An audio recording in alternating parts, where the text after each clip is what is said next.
오늘은 생명의 떡 예수라는 제목으로 함께 말씀을 나누도록 하겠습니다. 오늘 사건은 우리가 너무나도 알고 있는 오병이어 사건이죠. 아마 제가 여러 번 말씀을 전해드렸던 것 같아요. 한 어린아이가 예수님께 바친 오병이어 떡 5개와 보리떡 2마리로 5천여 명에 넘는 사람들이 먹고도 12광주리가 남게 되는 아주 놀라운 기적의 사건입니다. 요한복음은 예수님의 놀라운 기적을요, 기적이라고 표현하지 않고 표적이라고 표현을 해요. 표적이라는 것은 영어로 사인인데, 이것은 징후나 조짐 또는 말 그대로 표지판을 이야기하는 것입니다. 여러분 사인 아시죠? 사인, 간판. 여행을 가다 보면은요, 표지판이 나오게 됩니다. 그러나 표지판이에요. 내 목적지가 기록되어 있다고 해서 그곳이 목적지는 아닙니다. 도착지는 아니에요. 그것을 가리키고 있는 것이죠. 내가 맞는 길로 가고 있구나. 내가 그 방향으로 가면 맞는 길이 나오는구나. 그것을 보여주는 사인이라는 것입니다. 그러니까 표지판은 목적지를 가리키고 있어요. 마찬가지로 예수님의 기적은요, 기적 자체가 중요한 것이 아니라, 그것이 목적이 아니라 기적이 가리키고 있는 것이 중요하다는 것입니다. 기적이 무엇을 가리키고 있느냐? 예를 들면 우리가 손가락으로 달을 가리킬 때요, 사람들이 어디를 봐요? 손가락을 보지 말고 어디를 봐야 되죠? 달을 봐야 되는 것이죠. 그러니까 손가락 끝을 보는 사람들이 있어요. 예수님의 기적에 집중하는 사람들은 예수님의 손가락 끝을 바라보고 있는 것입니다. 오늘 마지막 절 말씀에 많은 사람들이 예수님의 기적을 통하여서 예수님을 자신들의 무리의 왕으로 삼으려고 했습니다. 이것은 뭐냐면 손가락 끝을 바라보는 거예요. 예수님께서 이 표적을 통하여 드러내시고 나타내고자 하시는 것이 있습니다. 여러분, 오병이어의 사건을 통해서 주님께서는 여러분에게 무엇을 가르치고 싶고 무엇을 가리키기 원하신다고 생각을 하십니까? 첫 번째로 성경은요, 예수님을 증언하고 있는 책이라는 것을 분명하고 명확하게 말씀하고 있습니다.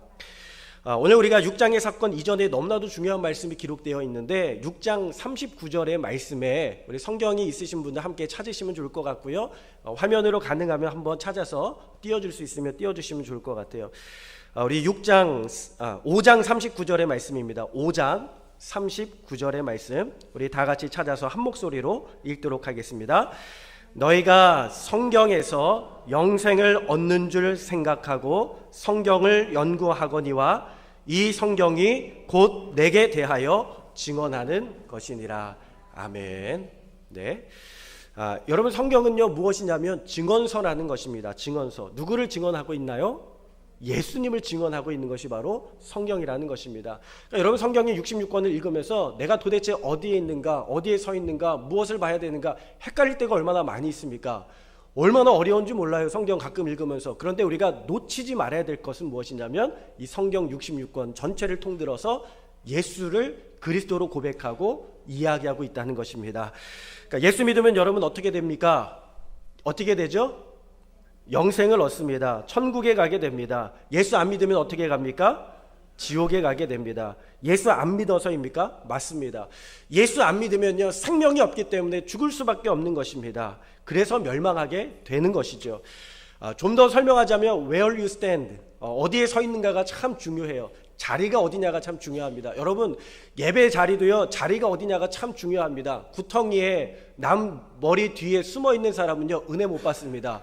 딱 나와서 하나님의 말씀을 가장 앞자리에서 아멘으로 받으려고 하는 사람이요, 하나님의 은혜를 받게 되는 줄로 믿습니다. 제가 학교 다니면서 좋은 성적을 받는 친구들 보니까요, 가장 앞자리에서 교수님의 그 침을 다 튀겨가는 것을 맞으면서 수업을 들었던 학생들이 좋은 성적을 많이 받더라고요. 근데 교수님 뒤에 숨어가지고 있는 학생들은요, 딴짓해요. 딴짓하다가 시험 범위도 모르고 교수님이 학교에 다음 주에 휴강이라고 했는데 휴강이란 말도 못 듣고 혼자 나와서 수업하고 있는 그런 학생들이 태반이라는 것입니다.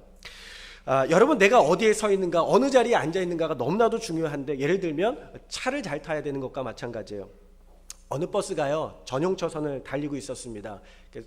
서울에 가면 이렇게 전용차로가 있잖아요. 근데 갑자기 승용차가 끼어들어가지고 버스가 다녀야 될 전용차선에 승용차가 딱 들어오게 된 거예요.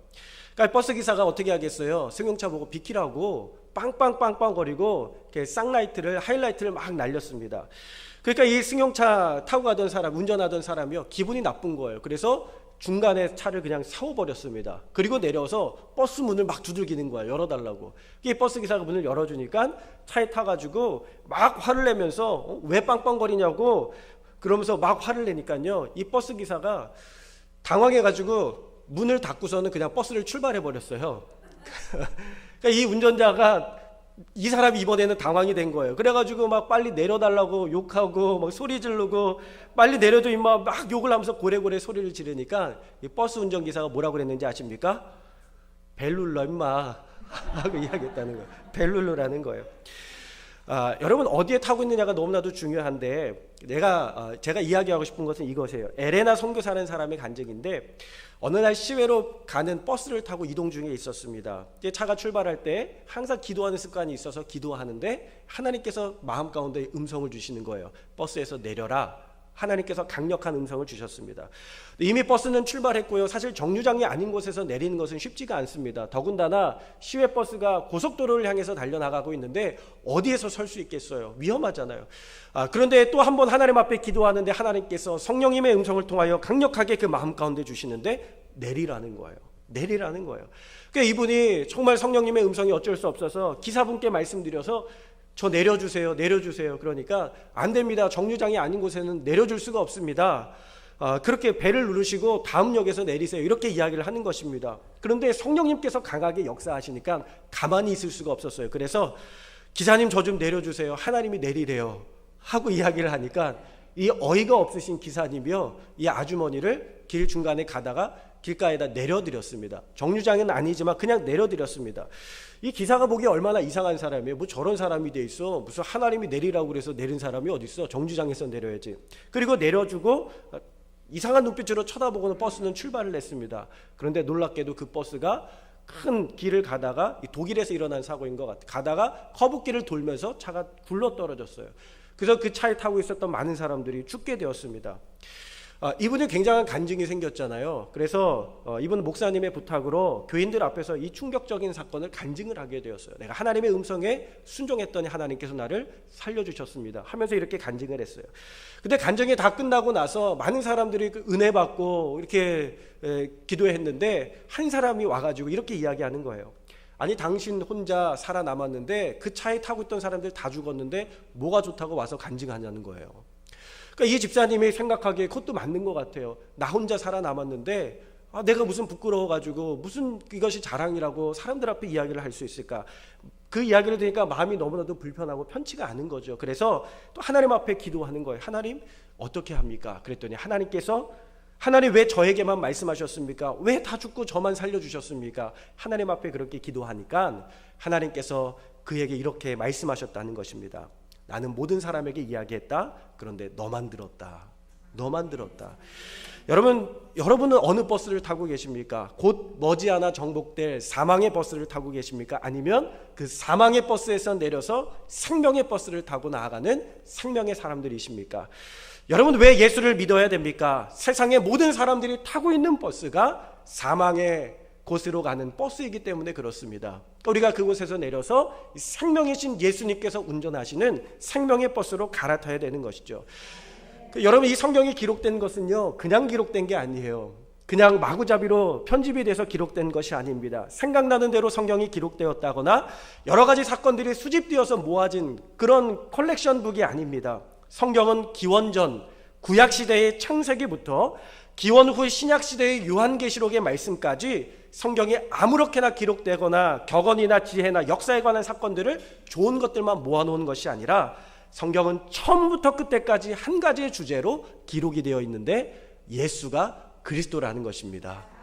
예수가 생명이라는 것입니다. 예수 믿으면 구원받는다는 것입니다.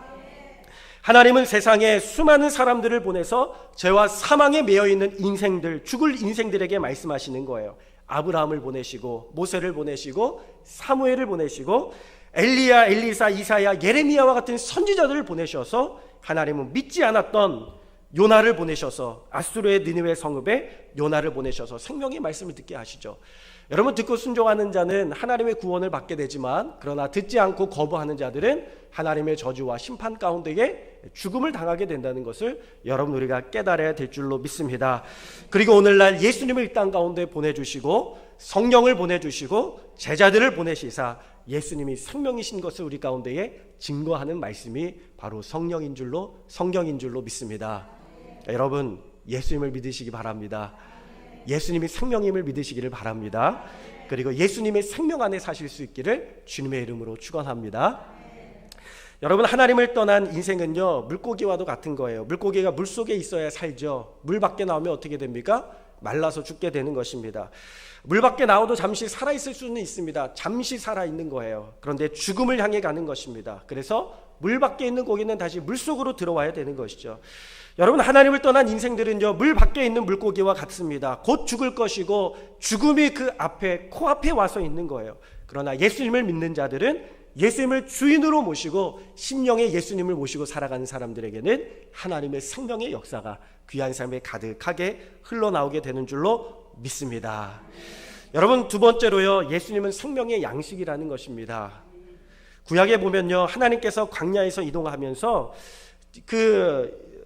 농사를 지을 수 없는 이스라엘 백성들에게 40년 동안 무엇을 주시냐면 만나를 주십니다. 까놓은 씨 같은 하얗고 그것을 빻아가지고 가루로 만들어서 밀가루처럼 부쳐서 먹었던 그 양식이 바로 만나라는 것이죠. 그들은 하나님께서 공급해 주시는 그 양식을 통해서 하나님이 생명의 하나님, 공급의 하나님, 양식의 하나님을 40년 동안 철저히 몸으로 깨닫게 된 줄로 믿습니다. 여러분, 오늘의 기적도 마찬가지입니다. 예수님께서 들에서 예수님을 따라다니는 5천여 명의 사람들, 먹을 것이 없고 들판에 무슨 먹을 것이 있겠습니까? 무슨 상점이 있겠습니까? 여러분, 5천 명이 한 가게에 들어간다고 생각을 해보세요. 5천 명의 먹을 것을 구할 수가 없습니다. 그러니까 도저히 먹을 수 없고 굶어야 되는 그 사람들에게 주님께서 먹을 것이 없는 상황 속에서 먹을 것을 주시죠. 양식을 주시는 것입니다. 여러분, 이 사건의 핵심을 우리가 이렇게 생각을 하죠. 어린아이의 보잘것없는 도시락 하나로도 하나님께서 역사하시면 수천 명의 사람들을 먹일 수 있는 놀라운 양식이 됩니다. 놀라운 기적이 나타납니다. 이렇게 생각을 합니다. 맞습니다. 그런데 이 사건의 핵심은 무엇이냐면 예수님이 양식 자체라는 것입니다. 예수님이 양식이라는 것입니다. 생명의 떡이라는 것입니다.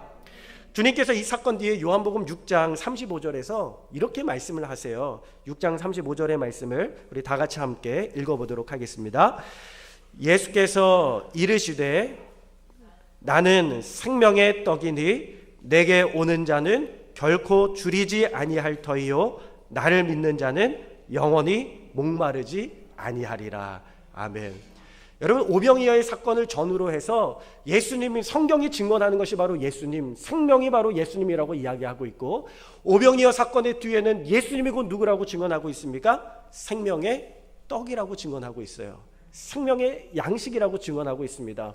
그러니까 여러분, 이 오병이어 사건을 통해서 주님께서 명확하고도 분명하게 우리 가운데 말씀하시는 것은 세상에 있는 양식은 금방 먹고 배고프게 되지만 영원한 양식이 있는데 바로 예수 그리스도라는 것을 우리 가운데에 말씀하고 있는 줄로 믿습니다. 그래서 사람이 떡으로만 살 것이 아니라 하나님의 입에서 나오는 말씀으로 살아야 될 것인데, 말씀이 육신이 되어 우리 가운데 거하시는 분이 바로 예수 그리스도라는 거예요. 여러분, 예수님을 먹으시기를 바랍니다. 예수님의 말씀을 먹으시기를 바랍니다. 우리가 성만 찬할 때 어떻게 하죠? 이것은 내 몸이니 너를 위하여 주는 나의 살이라 말씀하시죠. 너희를 위하여 주시는 떡이라고 말씀하시는 거예요. 이것은 내 피니 너희를 위하여 주는 나의 피라고 주님께서 생명의 피라고 말씀하시는 것입니다. 예수님께서 자신의 살과 자신의 육신과 자신의 피를 아낌없이 우리의 양식으로 내어주심으로 말미암아 우리가 영생을 얻게 된 줄로 믿습니다. 여러분, 먹을 것을 다 채워진다고 해서 인생에 만족함이 있지 않습니다. 또 다른 부족함들과 결핍들이 있어요. 아브라함 메슬로라는 사람이요, 인간에게는 5가지의 욕구가 있다고 이렇게 이야기를 했습니다. 첫 번째는 의식주에 대한 욕구, 배고픔과 먹는 것과 집이죠. 그리고 다음에는 그것이 채워지면 안전에 대한 욕구가 있다는 거예요. 그러니까 나를 안전하게 보호하고 싶고 건강하고 싶고자 하는 욕구가 있고요. 그것이 채워지게 되면 또 무슨 욕구가 있냐면 사랑과 소속감에 대한 욕구가 있다는 거예요. 사람들은요, 공동체를 이루기를 좋아해요. 누군가에게 소속되어지기를 좋아하고 사랑받고 사랑하기를 원합니다. 그리고 사람은요, 그 다음에 인정과 칭찬에 대한 욕구가 있어서 자신이 인정받으려고 일하고 칭찬받으려는 욕구가 많이 있어요. 그 다음에는 자아실현에 대한, 꿈을 실현하는 것에 대한 욕구가 있다고 하죠. 이렇게 많은 욕구들이 사람들에게는 있는 거예요. 그런데 그것들이 채워진다고 해서 우리가 만족함이 없을까요? 아니, 그렇지 않습니다. 더 많은 욕구가 있는데 우리는 영생에 대한 욕구가 우리 가운데에 있게 되는 것입니다. 여러분, 여전히 우리에게는 결핍이 있고요. 여전히 우리 가운데는 부족함이 있습니다. 제가 한동안 코로나로 인해서 여러 가지 책들을 좀 읽으면서 코로나 이후에 어떤 일들이 우리 가운데 닥쳐오게 될까, 그리고 어떤 시대가 우리 가운데 열려지게 될까, 여러 가지 책들이 있는 가운데 한 가지 책이 눈에 들어왔어요. 그 책은 AI 시대 본능의 미래라는 영국 여성이 쓴 책입니다.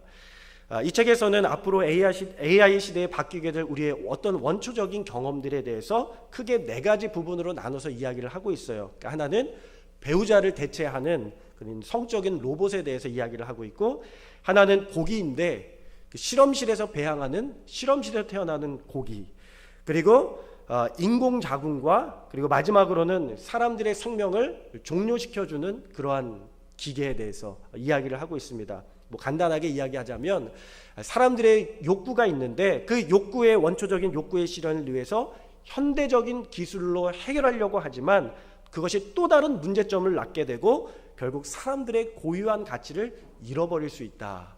가장 인간적인 것이 가장 인간적인 것이다. 뭐 이러면서 이야기를 합니다. 여러분, 지금 실리콘밸리에서는요 굉장히 다양한 일들이 일어나고 있는데 배우자를 대체하는 로봇을 굉장히 활발하게 만들고 있습니다. 여러 신생기업들이 존재하고 있어요. 외모뿐만 아니라 피부의 촉감과 표정, 그리고 대화까지도 되는 로봇들이 만들어지고 있습니다. 그래서 어떤 지역은 로봇하고 결혼하는 주도 있고요, 어떤 나라는 로봇에게 시민권을 주기도 합니다. 그러니까 홍콩의 헨슨 바이오틱스인가요? 로보틱스에서 만든 소피아라는 여성을요 사우디아라비아에서는 시민권을 주어서 그 나라의 시민으로 여기고 있어요. 굉장히 그런 시대들이 앞으로 다가오게 되는데, 그러면서 로봇과 결혼해서 사는 한 사람의 남자의 인터뷰를 보게 되었습니다. 왜 로봇하고 결혼을 해서 삽니까? 물어보니까요 이 사람이 이렇게 대답을 하는 거예요. 거절하지 않아서 좋대요. 거절하지 않아서 좋대요. 로봇은 자신의 말에 절대적으로 순종하고 거절하지 않는다는 것입니다. 심지어 잠자리도요 절대로 거절하는 일이 없대요. 그러면서 이 책의 저자가 이렇게 이야기를 합니다. 순전히 주인을 즐겁게 할 목적으로 존재하는 파트너라면, 그래서 걸림돌 없이 언제든 사용 가능한 파트너를 소유하는 게 가능해진다면, 그리고 어느 한쪽만의 즐거움만을 중요한 상황에서 타협할 필요가 없게 된다면 다른 사람하고 상호관계 맺는 인간의 고유한 능력은 사라지고 말아버리게 될 것이다. 그리고 우리는 덜 인간적이 될지도 모른다. 이렇게 책에서 이야기를 합니다. 여러분, 기술의 미래라는 것이요 기술은 눈이 먼 것과 마찬가지입니다. 우리의 욕구로 인하여서 로봇이나 기술로 대체하려고 하지만 그것이 결국 인간의 본성과 고유한 능력을 사라져버리게 만들고 결국 인간으로서 설 자리를 잃어버리게 만든다는 거예요. 여러분, 조금 더 절제하고 조금 더 희생하고 조금 더 양보하고 조금 더 참고 인내하고 부족하지만 불완전하지만 그러나 그러한 것들이 우리의 인생의 모습이요 우리의 형상이라는 것입니다. 이런 것을 인정하며 살아갈 때요 우리의 삶 가운데에 만족이 있어요. 재미있는 것은요 세상에서 가장 많은 이산화탄소를 내뿜고 있는 것이, 오염된 공기를 내뿜고 있는 것이 뭔지 아십니까? 여러분, 뭐 같아요? 자동차에서 나오는 매연이 환경 오염의 주범일까요?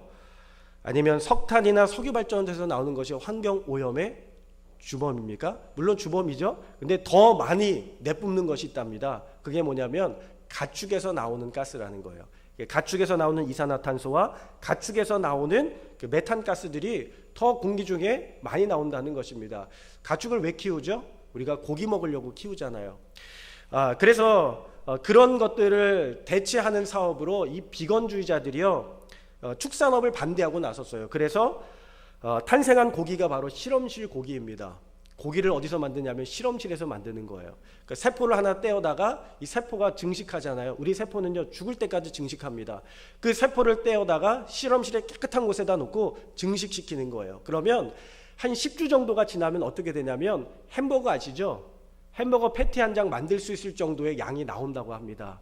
근데 더 놀라운 것은 거기에서 2주가 더 지나게 되면은 12주가 되면은 햄버거 패티 10만 장 분량의 고기가 증식이 돼서 나온다는 거예요. 그러니까 여러분, 이게 배가 증식의 굉장한 폭발적인 능력이거든요. 겨우 2주 지났을 뿐인데 한 장에서 10만 장이 되는 거예요. 여러분, 소는요 소에서 한 마리에서 그 패티 몇 장 정도 나오는지 아세요? 고기? 2,000개 정도 만든대요. 2,000개. 그리고 그 소를 키우기 위해서 18개월이 걸린다는 것입니다. 얼마나 굉장히 매력적이에요, 이 실험실 고기가.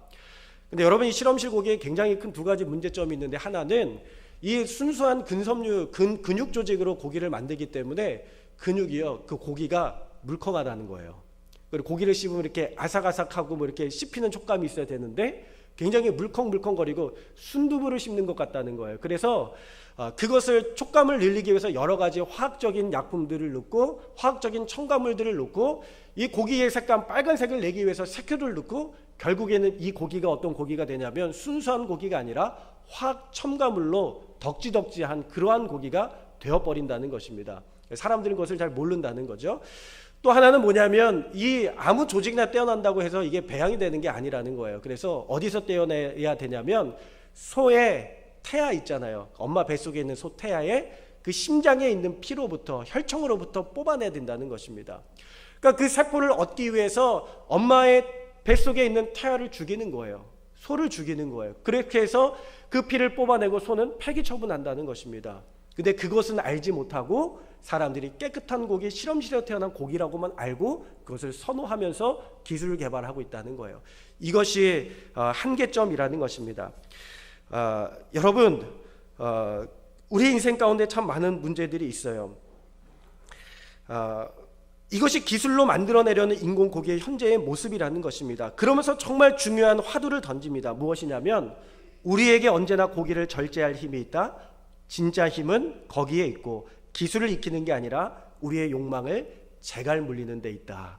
이렇게 이야기를 해요. 우리의 욕망을 재갈 물리는 데 있다. 여러분, 저는 이 책을 읽으면서 굉장히 복음적이라는 생각이 들었습니다. 여러분, 이 땅 가운데에서 우리의 욕망을 만족시켜줄 것은 아무것도 없습니다. 우리의 욕망을 완전히 채워줄 수 있는 것은 아무것도 없다는 것입니다. 또 다른 문제점을 낳고 또 다른 어려움을 낳을 수밖에 없다는 것이죠. 저는 그러면서 다윗의 고백이 생각이 났어요. 시편의 말씀에 23편의 말씀에 여호와는 나의 목자시니 내게 부족함이 없으리로다.